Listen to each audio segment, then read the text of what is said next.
Shalom kepada Bapak, Ibu, Saudara, dan teman-teman sekalian.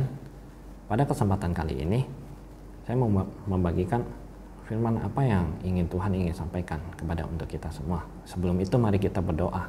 Kepada Bapa yang di surga dan Tuhan Yesus Kristus, Tuhan, sekiranya hamba-Mu memohon hikmat supaya kami pun dapat mengerti apa hendak firman yang Engkau sampaikan kepada kami. Ya Tuhan, sekiranya firman yang Engkau sampaikan dapat menyadarkan kami di mana letak kesalahan kami, supaya kami pun juga dapat memperbaiki diri kami sendiri. Ampunilah dosa kami seperti kami pun juga mengampuni yang bersalah pada kami. Dan janganlah masukkan dalam percobaan, tetapi bebaskanlah dari yang jahat. Sebab Engkau yang punya kerajaan dan kuasa dan kemuliaan untuk selama-lamanya. Amin. Kepada Bapak, Ibu, Saudara-saudari, saya membagikan firman tentang ayat Galatia 6 ayat 1.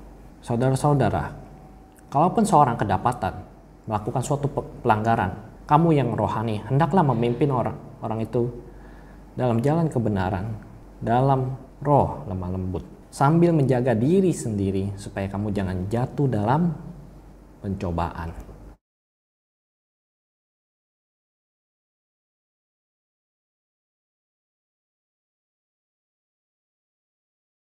Apa maksud dari ayat ini? Dari poin pertama dijelaskan, kalaupun seorang kedapatan melakukan suatu pelanggaran, kita ini satu tubuh Kristus, kita dalam satu bait. Kita ini saudara-saudari yang terus-menerus ingin dekat sama Tuhan dan serupa dengan Kristus. Tetapi yang terpenting adalah ketika kedapatan, kita mau ditegur. Tetapi perlu ditekankan, dalam menegur jangan sambil menghakimi, supaya orang itu jangan merasa kita memojokkan. Kedua, kalaupun kita menegur, hendaklah dengan ngomong baik-baik dan diajak ngomong berdua atau bertiga, jangan ramai-ramai. Apalagi menegurnya dalam keramaian, karena kamu mempermalukan orang itu. Kita tahu Yesus sendiri datang ke dunia bukan untuk menghakimi, tetapi melainkan untuk menyelamatkan. Sekiranya saya memohon supaya kita dapat tumbuh bersama-sama.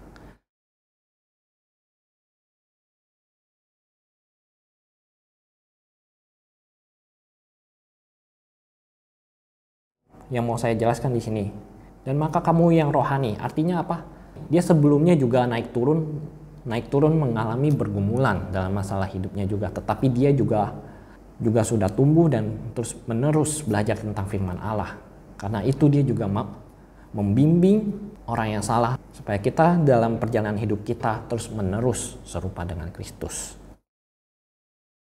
Poin yang ketiga yang dijelaskan adalah harus memimpin orang itu ke jalan yang benar dalam roh lemah lembut. Nah, dia jelaskan di sini adalah roh lemah lembut. Saya tahu itu rasanya berat. Apalagi orangnya yang kita mau bimbing adalah orangnya udah keras kepala ataupun dia merasa sudah tahu tentang firman Allah.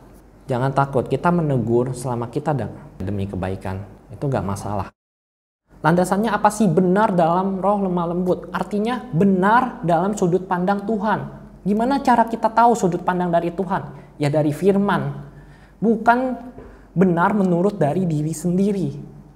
Jadi menegur juga harus ada landasannya. Kamu berbuat salah. Atas dasar apa? Ayatnya apa? Itu berbahaya kalau kita menegur orang tidak sesuai dengan firman Allah.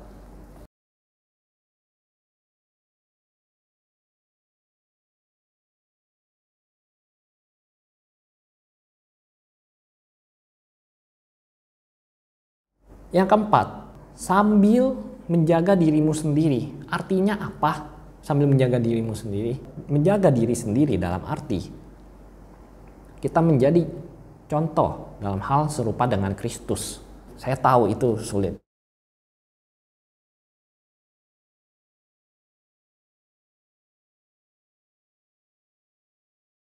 Jadi ketika kita memberi kritikan yang membangun kepada orang lain, hendaklah kita juga patut sebagai contoh. Poin kelima yang saya jelaskan maksudnya, ketika kita membimbing seseorang, kita jangan sampai jatuh dalam percobaannya dia. Tadinya kita yang menegur dia, maksudnya membawa dia, tetapi malah kita yang terseret oleh orang itu. Apalagi kita dianggapnya adalah rohani. Saya pernah mendengar peristiwa seperti ini. Ada orang yang haus, dia datang ke gereja, saya ingin dong mengenal Kristus. Tetapi ada pembina yang datang menyalahgunakan otoritasnya untuk menawarkan MLM, bisnis. Dan itu perlu kita tegur juga baik-baik supaya apa? Jangan menyalahgunakan otoritas. Apa yang mau saya tekankan dari kesimpulannya di sini adalah saudara-saudari juga boleh untuk menegur saya bila ada pun juga ada salah. Saya bukan orang yang anti kritik. Hal itu bisa kita diskusikan sesuai dengan firman Tuhan. Karena itu bagi kita yang percaya bahwa Yesus Kristus selamat dan kita mau tumbuh bareng, yuk kita tumbuh bersama-sama.